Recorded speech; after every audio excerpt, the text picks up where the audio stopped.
Je n'ai jamais mis ma langue dans ma poche lorsque je parle de la situation de la RDC. La déstabilisation de la RDC relève d'un facteur très important. Et ce facteur-là, c'est notamment la faiblesse du leadership. Le leadership politique au niveau de la RDC est totalement médiocre. Je l'ai dit, je m'assume. C'est-à-dire, tous ces petits groupes armés-là qui pilulent, eh bien, ils le font au Congo, et seulement au Congo, où on peut avoir dans une petite province comme celle du Nord Kivu, on peut avoir plus de 100 groupes rebelles. C'est parce que quelque part, nous n'avons pas un leadership fort. Si on avait un président fort, notre armée et notre système de sécurité seraient déjà réformés et renforcés pour que de telles bêtises, de telles aventures ne soient plus une réalité chez nous. Le développement du Rwanda dépend effectivement de la déstabilisation du Congo. Si le Congo retrouve sa paix, le Rwanda ne saura plus piller nos ressources naturelles, qu'on se le dise. Et donc ça, ce sont de... On va se mettre à dialoguer par rapport à quoi? Il faut plutôt voir, lorsque quelqu'un envoie le chien, son chien, vous mordre, il ne faut pas vous apprendre à ce chien-là. Il faut plutôt voir la personne qui est en train de manipuler le chien pour que le chien vous attaque. Et nous savons que le problème, ce n'est pas avec le soi-disant membre du M23. Le problème, c'est avec le Rwanda. Et donc, le Rwanda ne nous laissera jamais en paix. Jamais, jamais.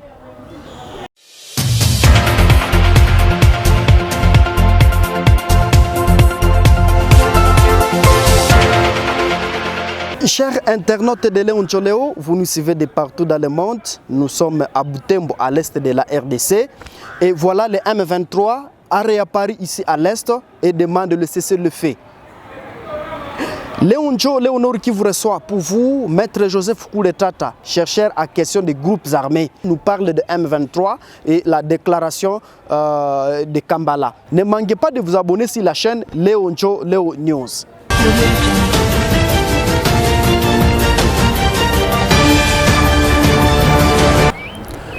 Je m'appelle Maître Kouletata Joseph. Je suis un analyste politique. Je suis un expert en matière de dynamisme des groupes armés à l'est de la RDC, mais je mène également des recherches en droit de l'environnement. Oui, vous êtes chercheur à question des groupes armés ici à l'Est. Il y a la réparation de M23 qui est en action et qui est en train de mener des combats avec l'armée loyaliste.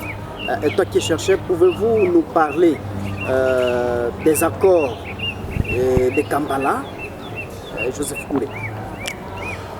En fait, s'il faut parler de la déclaration de Kampala, la déclaration de Kampala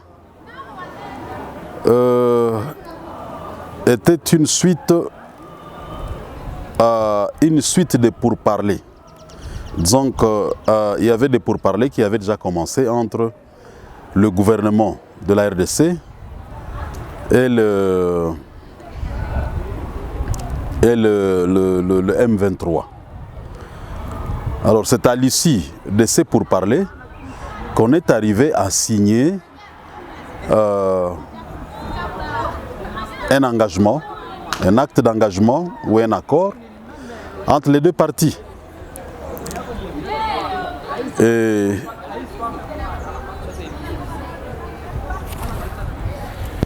ce que je peux dire à propos de cet accord-là, c'est que le gouvernement s'était engagé de sa part à faciliter la transformation du mouvement rebelle en parti politique. Et de sa part, le M23 devrait cesser, n'est-ce pas, toute activité subversive, c'est-à-dire continuer à utiliser les armes. Et il devrait se faire mobiliser, disons démobiliser, il devrait se faire désarmer, et cela par l'entremise de la facilitation de la MONUSCO. Donc c'est la MONUSCO qui devrait s'occuper du désarmement, de la démobilisation, voire même de la réinsertion sociale ou l'intégration sociale des membres du M23. De sa part, le gouvernement devrait également leur assurer l'amnistie, mais sous une condition. Tout celui qui a besoin de l'amnistie devrait signer un acte d'engagement par lequel il devrait s'engager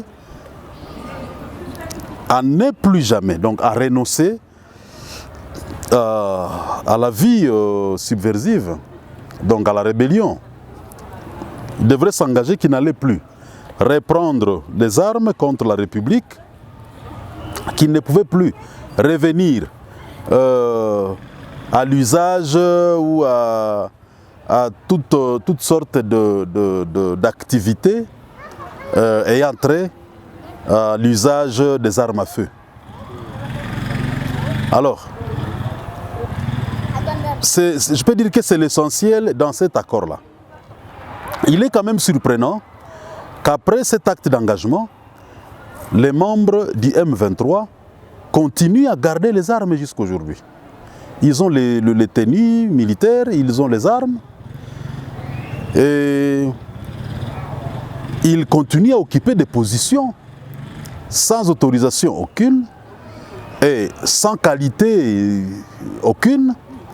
Ils occupent des positions, vous allez apprendre que, bon, dans leur déclaration, nous informons l'opinion nationale et internationale que nous venons d'être attaqués. Notre position vient d'être attaquée.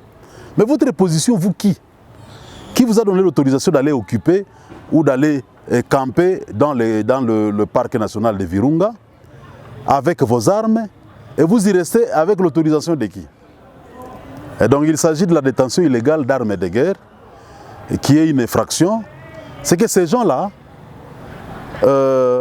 ont tout simplement, selon l'esprit de l'accord de la déclaration de Kampala, voulais-je dire, selon l'esprit de cette déclaration, les membres du M23 ont tout simplement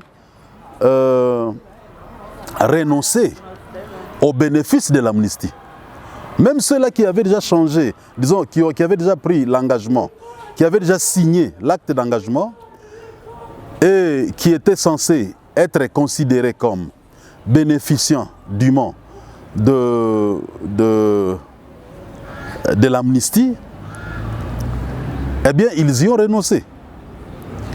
Aujourd'hui, on doit considérer qu'ils sont poursuivables devant la justice. Alors, on peut dire que vous venez de parler des accords. Est-ce que le gouvernement vraiment avait obéi aux accords qu'ils avaient signés, au moins à Kampala? Écoutez, après tout, nous devons savoir que, d'abord partant de la guerre elle-même, entre le M23 et le gouvernement de Kampala, le M23 a été battu. Ça, d'abord, nous devons savoir cela. Le M23 a été battu. Ça, c'est de 1. Et de 2, s'il y a des accords, il fallait amnistier les gens. Je ne connais personne qui est aujourd'hui en prison simplement parce que le gouvernement le considère comme un ex-rebelle du M23. Non. Tous les belligérants, tous ces gens-là, membres du M23, sont libres aujourd'hui des mouvements. Il suffisait seulement de signer un petit papier là, et bien la sécurité est informée, la justice est informée que vous avez signé le bout de papier, c'est fini, vous êtes libre de mouvement. Bon, qu'est-ce qu'il voulait que le gouvernement fasse davantage? Et cet accord, cette déclaration-là, contrairement à ce qui est exigé aujourd'hui. Parce que j'apprends que dans la déclaration ou dans les revendications actuelles du M23, les membres du M23 aimeraient absolument être intégrés dans l'armée. Non, on ne peut pas les intégrer dans l'armée parce que la déclaration de Kampala ne dit pas ça. Lorsque vous prenez le point 1, le point 1, point 2, hein, on dit tout simplement que, je peux lire peut-être, hein, il n'est pas dit que après la démobilisation et le désarmement, on pouvait récupérer, n'est-ce pas, ces gens-là pour qu'ils réintègrent l'armée. C'est plutôt au point 2, point 1, il est dit l'engagement. Donc le gouvernement s'est engagé par rapport à la démobilisation, le désarmement et la réinsertion sociale des membres du M23. La réinsertion sociale veut tout simplement dire que ces gens-là devraient plutôt revenir ou réintégrer la société comme des civils. Tout simplement. Mais ce n'est pas automatique. Il faut que ces gens-là soient, n'est-ce pas, rééduqués, qu'on leur démontre que la vie qu'ils avaient amorcée, qu'ils avaient commencée, était une mauvaise vie et que cela était en violation de lois de ce pays et qu'ils doivent se contenter maintenant de la vie civile. Mais ils ont accepté, la déclaration est sortie, c'était en accord avec le M23. Comment expliquer aujourd'hui que ces mêmes gens continuent à détenir les armes et exigent de réintégrer l'armée? Par ailleurs, je crois que c'est abusivement d'ailleurs qu'on les appelle, qu'on les traite de rebelles. Parce que la rébellion consiste au soulèvement contre le pouvoir établi. Et c'est supposé que le rebelle doit appartenir au pays ou à la nation, hein, à la population. Et d'entre cette population-là, une partie de cette population veut se soulever contre le pouvoir établi, contre l'ordre politique établi. Mais dans le cas d'espèce, il est manifeste que le M23 n'est pas une rébellion congolaise. Hein? C'est un outil de chantage, de pression du Rwanda. Et la preuve en est que les gens comme les Makenga, ils ont une histoire, ils ont leur passé dans l'armée rwandaise. Hein? Si vous consultez les archives, bon, les témoignages sont nombreux par rapport à ça, il y a des preuves par rapport à ça. Ils sont tous passés par là. Taganda lui-même qui a été numéro 2 dans ces mouvements-là. Lui-même a été soldat dans l'armée rwandaise et plus tard, il se retrouve dans le M23 général machin. Bon, ça montre que c'est réellement quelque chose qui est une œuvre rwandaise. Et d'ailleurs, il y a beaucoup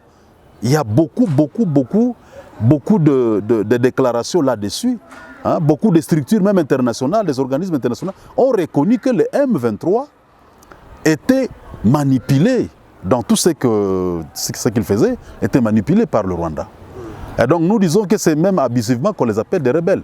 Ce sont des agresseurs tout simplement, des mercenaires du Rwanda, hein, que le Rwanda utilise et manipule pour déstabiliser le Congo. Voilà que le M23 demande un dialogue et cesser les faits.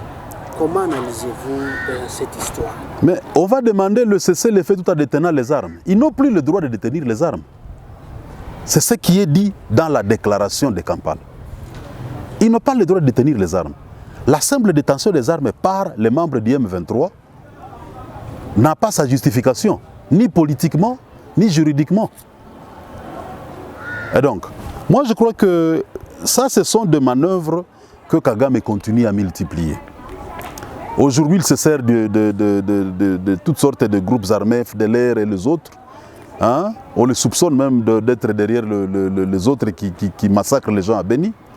Donc ce sont des manœuvres, des astuces qu'il ne cesse de multiplier pour continuer à nous déstabiliser. Parce que l'émergence du Rwanda, le développement du Rwanda dépend effectivement de la déstabilisation du Congo. Si le Congo retrouve sa paix, le Rwanda ne saura plus piller nos ressources naturelles, qu'on se le dise. Et donc ça, ce sont de... On va se mettre à dialoguer par rapport à quoi? Parce qu'ils sont amnistiés, la première des choses, ils devraient d'abord emboîter le pas, créer le parti politique, se retrouver dans la vie civile. Et s'il y a d'autres choses ils peuvent discuter avec Kinshasa, ils peuvent le faire tout en étant dans la vie civile. Mais comment est-ce qu'ils continuent à détenir les armes? Ils demandent à ce que l'on puisse, disons, de négocier ou avoir des pourparlers avec le gouvernement. Vous voyez, il y a même le communiqué des garants de l'accord cadre, n'est-ce pas, l'accord cadre de Nairobi. Les garants de cet accord, au deuxième paragraphe, n'est-ce pas, qui a été, c'est dans un communiqué qui a été signé, n'est-ce pas, le 5 avril, donc il y a seulement un jour. 2 jours, je ne sais pas, il y a 48 heures, qu'ils ont signé un communiqué, et ces garants sur lesquels il y a l'ONU, il y a l'unité africaine, disons l'Union africaine, il y a le SADC et la CIRGL. Dans leur communiqué, ils exigent au M23 ou aux ex-rebelles de M23 de déposer sans condition et définitivement les armes. C'est eux qui ont chapeauté ces pourparlers-là. Et ils trouvent que le M23 n'a pas de raison. Si aujourd'hui ils ont des choses à revendiquer, c'est par d'autres voies. Ce n'est pas en prenant les armes. Lorsqu'ils prennent les armes aujourd'hui, eh bien cet acte-là ne se justifie pas, ni politiquement, ni juridiquement. Alors c'est pour vous dire que il faut plutôt voir, lorsque quelqu'un envoie son chien vous mordre, il ne faut pas vous apprendre à ce chien-là. Il faut plutôt voir la personne qui est en train de manipuler le chien pour que le chien vous attaque. Et nous savons que le problème, ce n'est pas avec le soi-disant membre du M23. Le problème, c'est avec le Rwanda. Et donc le Rwanda ne nous laissera jamais en paix. Jamais, jamais. Malgré tous les mécanismes mis sur pied pour essayer de restaurer, consolider, n'est-ce pas, la paix dans la sous-région, le Rwanda joue toujours à l'hypocrisie et continue avec ses cache-cache. Et je crois qu'il est grand temps qu'on mette fin à cela. Oui, plus de 20 ans de guerre des rebelles à l'est de la RDC, à Beni, ce sont les ADF, les Nyatura, à Goma, l'M23. Vous, personnellement, qu'est-ce que vous pouvez demander au gouvernement pour que la paix revienne ici à l'est de la RDC? Bon, je n'ai jamais mis ma langue dans ma poche lorsque je parle de la situation de la RDC. La déstabilisation de la RDC relève d'un facteur très important. Et ce facteur-là, c'est notamment la faiblesse du leadership. Le leadership politique au niveau de la RDC est totalement médiocre. Je l'ai dit, je m'assume. C'est-à-dire, tous ces petits groupes armés-là qui pilulent, eh bien, ils le font au Congo, et seulement au Congo, où on peut avoir dans une petite province comme celle du Nord Kivu, on peut avoir plus de 100 groupes rebelles. C'est parce que quelque part, nous n'avons pas un leadership fort. Si on avait un président fort, notre armée et notre système de sécurité seraient déjà réformés et renforcés pour que de telles bêtises, de telles aventures ne soit plus une réalité chez nous. En fait, ce qu'il y a, c'est quoi? Nous avons une armée qui a connu une mixture terrible. Là, on a parlé de brassage, de mixage, de ceci, de cela, beaucoup d'histoires. Et toutes les rébellions qui ont été fomentées, rébellions entre guillemets, le Rwanda nous agressant, il fallait couvrir toujours son agression par une coloration nationale. Faire comme si la chose naissait du Congo. Vous vous souvenez avec le RCD Goma, Monsieur Laurent Désiré Kabila, alors président de la RDC, avait dénoncé, il avait dit que le Congo était agressé. Le Rwanda avait nié tellement. Le Rwanda n'avait pas reconnu cela. Mais à force d'exhiber des preuves à l'opinion internationale, lorsqu'on attrapait même ces militaires avec leurs tenues et leurs insignes de l'armée rwandaise, il était obligé à la fin d'avouer que réellement il était au Congo. Et il n'a cessé d'y être. C'était avec le RCD Goma, plus tard c'était avec le CNDP avec Kundabatware. Kundabatware qui file au Rwanda.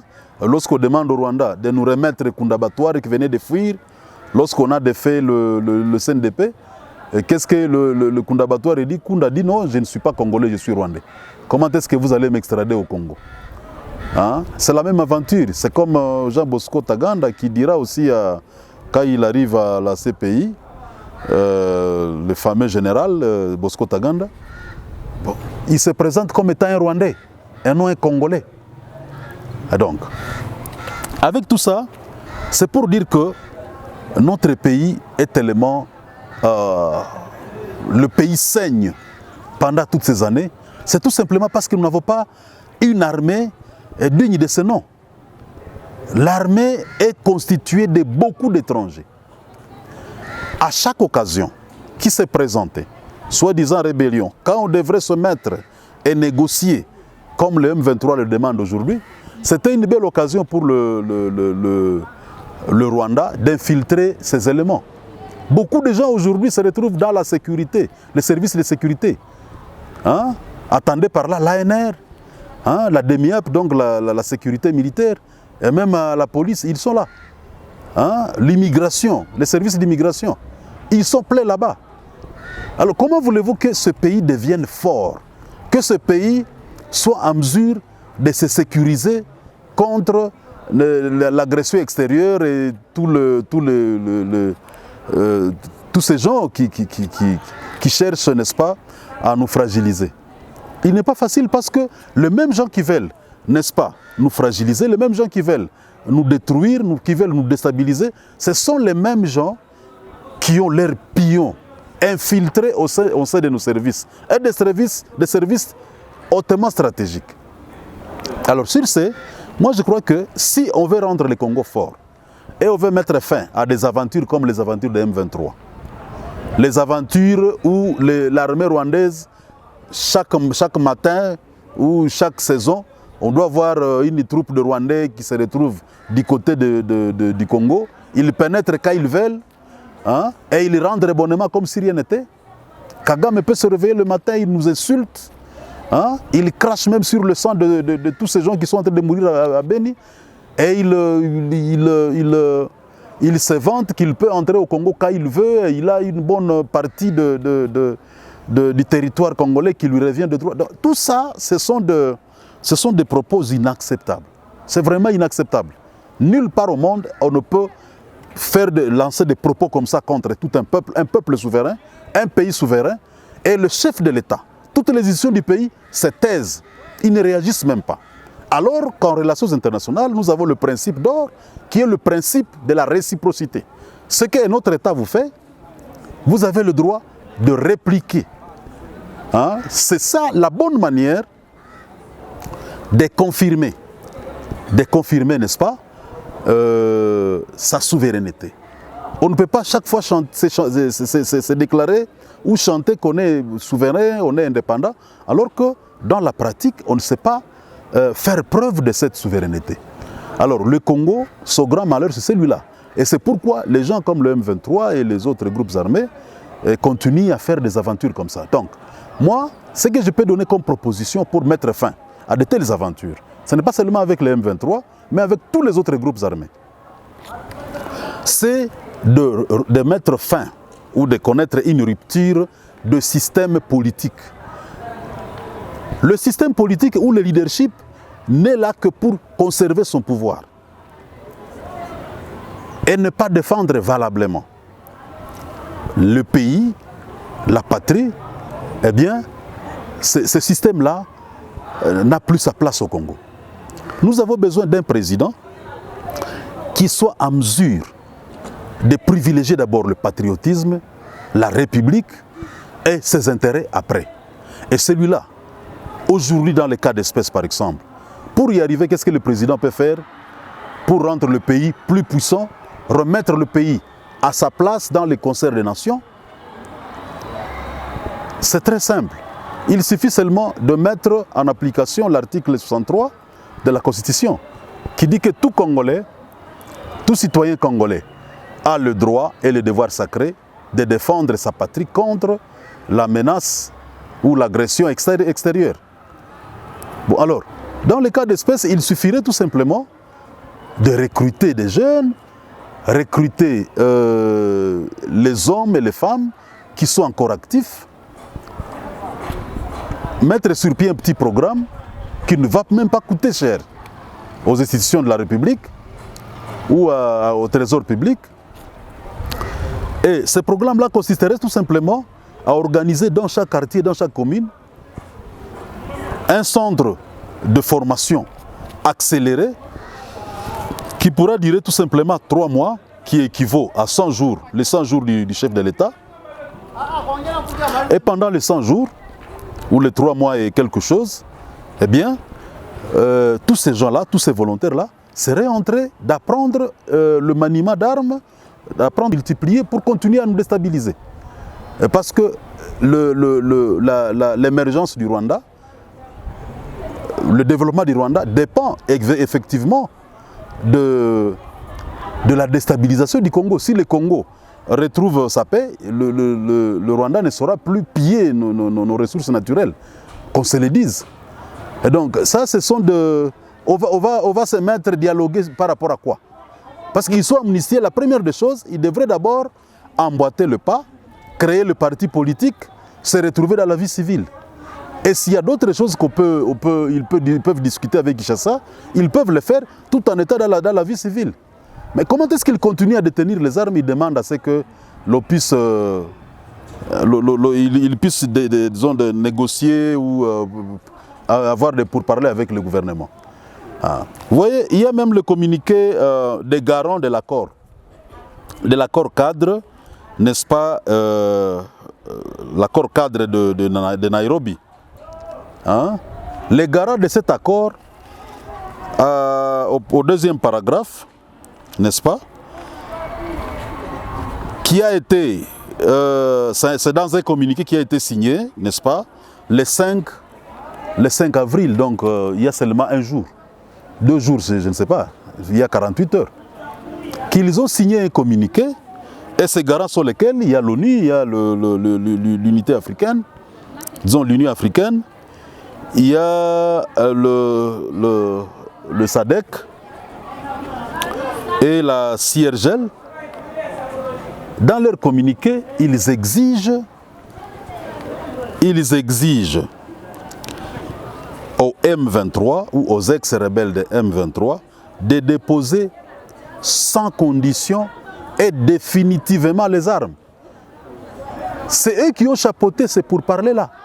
Et ils trouvent que le M23 n'a pas de raison. Si aujourd'hui ils ont des choses à revendiquer, c'est par d'autres voies. Ce n'est pas en prenant les armes. Lorsqu'ils prennent les armes aujourd'hui, eh bien cet acte-là ne se justifie pas, ni politiquement, ni juridiquement. Alors c'est pour vous dire que il faut plutôt voir, lorsque quelqu'un envoie son chien vous mordre, il ne faut pas vous apprendre à ce chien-là. Il faut plutôt voir la personne qui est en train de manipuler le chien pour que le chien vous attaque. Et nous savons que le problème, ce n'est pas avec le soi-disant membre du M23. Le problème, c'est avec le Rwanda. Et donc, le Rwanda ne nous laissera jamais en paix. Jamais, jamais. Malgré tous les mécanismes mis sur pied pour essayer de restaurer, consolider, n'est-ce pas, la paix dans la sous-région, le Rwanda joue toujours à l'hypocrisie et continue avec ses cache-cache. Et je crois qu'il est grand temps qu'on mette fin à cela. Oui, plus de 20 ans de guerre, de rebelles à l'est de la RDC, à Beni, ce sont les ADF, les Nyatura, à Goma, l'M23. Vous, personnellement, qu'est-ce que vous pouvez demander au gouvernement pour que la paix revienne ici à l'est de la RDC? Bon, je n'ai jamais mis ma langue dans ma poche lorsque je parle de la situation de la RDC. La déstabilisation de la RDC relève d'un facteur très important. Et ce facteur-là, c'est notamment la faiblesse du leadership. Le leadership politique au niveau de la RDC est totalement médiocre. Je l'ai dit, je m'assume. C'est-à-dire, tous ces petits groupes armés-là, qui pilulent, eh bien, ils le font au Congo, et seulement au Congo, où on peut avoir, dans une petite province comme celle du Nord Kivu, on peut avoir plus de 100 groupes rebelles. C'est parce que quelque part, nous n'avons pas un leadership fort. Si on avait un président fort, notre armée et notre système de sécurité seraient déjà réformés et renforcés pour que de telles bêtises, de telles aventures ne soient plus une réalité chez nous. En fait, ce qu'il y a, c'est quoi? Nous avons une armée qui a connu une mixture terrible. Là, on a parlé de brassage, de mixage, de ceci, de cela, beaucoup d'histoires. Et toutes les rébellions qui ont été fomentées, rébellions entre guillemets, le Rwanda nous agressant, il fallait couvrir toujours son agression par une coloration nationale. Faire comme si la chose naissait du Congo. Vous vous souvenez avec le RCD Goma. Monsieur Laurent Désiré Kabila, alors président de la RDC, avait dénoncé, il avait dit que le Congo était agressé. Le Rwanda avait nié tellement. Le Rwanda n'avait pas reconnu cela. Mais à force d'exhiber des preuves à l'opinion internationale, lorsqu'on attrapait même ces militaires avec leurs tenues et leurs insignes de l'armée rwandaise, il était obligé à la fin d'avouer que réellement il était au Congo. Et il n'a cessé d'y être. C'était avec le RCD Goma, plus tard c'était avec le CNDP avec Kundabatware. Kundabatware qui file au Rwanda. Lorsqu'on demande au Rwanda de nous remettre Kundabatware qui venait de fuir, lorsqu'on a défait le CNDP, qu'est-ce que le Kundabatware dit? Kunda dit non, je ne suis pas congolais, je suis rwandais. Comment est-ce que vous allez m'extrader au Congo? Hein? C'est la même aventure. C'est comme Jean Bosco Taganda qui dira aussi, quand il arrive à la CPI, le fameux général Bosco Taganda, bon, il se présente comme étant un Rwandais et non un Congolais. Et donc, avec tout ça, c'est pour dire que notre pays est tellement... le pays saigne pendant toutes ces années, c'est tout simplement parce que nous n'avons pas une armée digne de ce nom. L'armée est constituée de beaucoup d'étrangers. À chaque occasion qui s'est présentée, soi-disant rébellion, quand on devrait se mettre et négocier, comme le M23 le demande aujourd'hui, c'était une belle occasion pour le Rwanda d'infiltrer ces éléments. Beaucoup de gens aujourd'hui se retrouvent dans la sécurité, les services de sécurité. Hein? Attendez par là l'ANR, hein? La DEMIAP, donc la sécurité militaire, et même à la police, ils sont là. Hein? L'immigration, les services d'immigration, ils sont pleins là-bas. Alors comment voulez-vous que ce pays devienne fort, que ce pays soit en mesure de se sécuriser contre l'agression extérieure et tous ces gens qui cherchent, n'est-ce pas, à nous fragiliser. Il n'est pas facile parce que les mêmes gens qui veulent, n'est-ce pas, nous fragiliser, les mêmes gens qui veulent nous détruire, qui veulent nous déstabiliser, ce sont les mêmes gens qui ont leurs pions infiltrés au sein de nos services, et des services hautement stratégiques.